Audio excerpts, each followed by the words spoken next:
पूरे देश की नजर इस केस पे है।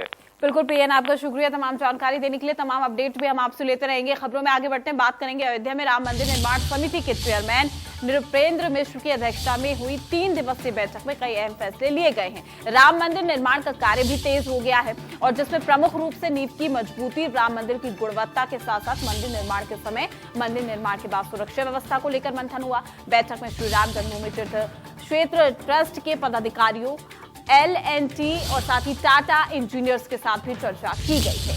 तो टाटा सहित कई निर्माण इकाइयों को भी मंदिर निर्माण पर नजर रखने की जिम्मेदारी दी गई। इसके अलावा टाटा कंपनी को मंदिर निर्माण के दौरान L&T कंपनी के साथ मिलकर काम करने की जिम्मेदारी दी गई।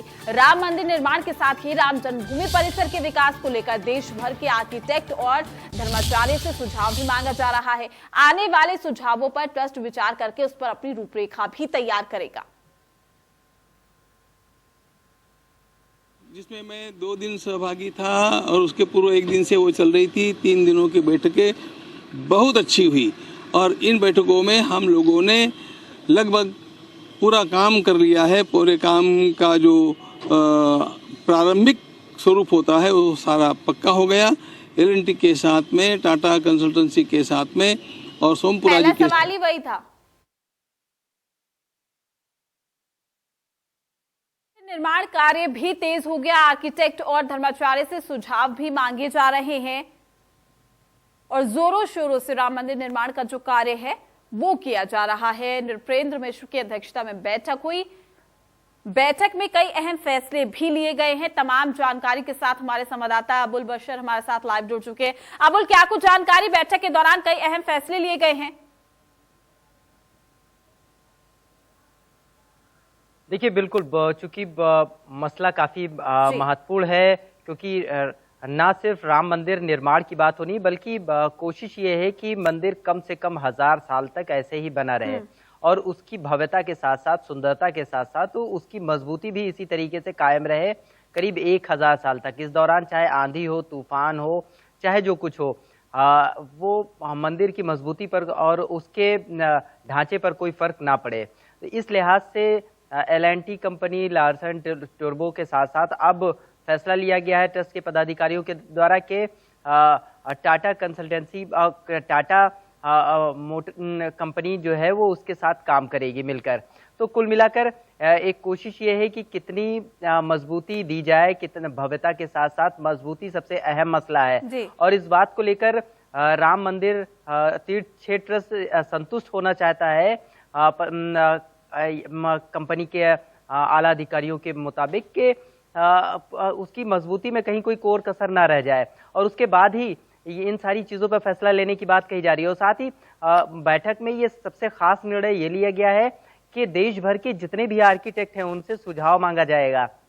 बाकायदा वो सभी लोग अपना सुझाव देंगे, धर्माचार्यों से भी सुझाव मांगा जाएगा तमाम, और मंदिरों की बनावट कैसी है और साथ ही साथ उसके उसका निर्माण किस तरीके से हुआ, इस संबंध में भी लोगों से राय ली जाएगी कि उसकी मजबूती काफी अहम है। और मजबूती को लेकर जो ट्रस्ट है उसने ये तय कर रखा है कि उससे किसी तरीके से कोई समझौता नहीं किया जाएगा और शायद इसीलिए ये 3 दिन की जो महत्वपूर्ण बैठक थी वो टाटा कंपनी के साथ, L&T कंपनी के साथ, IIT चेन्नई और रुड़की इंजीनियर्स के साथ, इन तमाम लोगों के साथ ट्रस्ट के पदाधिकारियों ने बाकायदा बैठक की है और उसके बाद ये निर्णय लिया है कि तमाम आर्किटेक्ट और तमाम धर्माचार्यों से ये सुझाव मांगा जाएगा, जिसके बाद एक रूपरेखा तैयार की जाएगी कि कैसे अयोध्या में भव्य श्री राम के मंदिर का निर्माण होना है, जो काफी लंबे समय तक टिकाऊ रहे, खूबसूरत रहे, सुंदर रहे और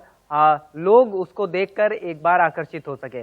बिल्कुल अबुल, और देखिए सबसे खास बात यह है कि तमाम लोगों की सलाह ली जा रही है, यानी कि जोरों से निर्माण कार्य भी जोरों से किया जा रहा है। जैसे कि आपने जानकारी दी कि तमाम आर्किटेक्ट, धर्माचार्यों सबसे सुझाव लिए जा रहे हैं और एक बड़ी बात है कि आप तमाम सुझावों को रखते हैं और उसके मद्देनजर अगर हम राम मंदिर निर्माण की बात करें तो उसको लेकर जो रूपरेखा है वो सीधे तौर पर तैयार की जा रही है। तो बड़ी बात यही है कि आप सबके सुझाव लीजिए। देखिए, सीधी सी बात यह है कि कई संतों का ये पहले आरोप लगा है ट्रस्ट के लोगों पर, ट्रस्ट के पदाधिकारियों पर कि ट्रस्ट अपनी मनमानी कर रहा है, लेकिन ट्रस्ट का कहना है कि ट्रस्ट उन सारी चीज़ों को बाकायदा समय आने पर उन सारी चीज़ों को तवज्जो दे रहा है, उन पर विचार कर रहा है और लोगों को साथ ले चलकर एक साथ जोड़कर काम करने की कोशिश कर रहा है। और इसी लिहाज से ट्रस्ट ने एक बार फिर ये साबित कर दिया है कि वो सिर्फ अपनी मनमानी नहीं है, सिर्फ अपनी ही जो उसकी सोच है सिर्फ वही हावी नहीं हो रही है, बल्कि वो समय आने पर सभी धर्माचार्यों से भी बात कर रहा है, उनकी राय भी ले रहा है। देश के तमाम आर्किटेक्टों जितने भी आर्किटेक्ट हैं उनसे बातचीत की जा रही है और ट्रस्ट की कोशिश है कि देश के जितने भी बड़े संत हैं, धर्माचार्य हैं या जो मंदिर के रखरखाव के लोग हैं, वो सभी लोग अपनी बाकायदा राय दें कि किस तरीके से अयोध्या में भव्य श्री राम का मंदिर बन सके और वो मजबूत बन सके। उसके लिए जिसके जितने भी जो सुझाव हैं उन सब सुझावों पर ट्रस्ट विचार करेगा, बाकायदा रूपरेखा तैयार करेगा। बिल्कुल अमोल, बिल्कुल इस और बिल्कुल ध्यान दिया जा रहा है। शुक्रिया आपका तमाम जानकारी देने के लिए। तो राम मंदिर निर्माण का जो कार्य है जोरों शोरों से तेजी के साथ शुरू हो चुका है, जिसको लेकर बैठकों का सिलसिला भी जारी है। फिलहाल के लिए इस बुलेटिन में इतना ही। आप बने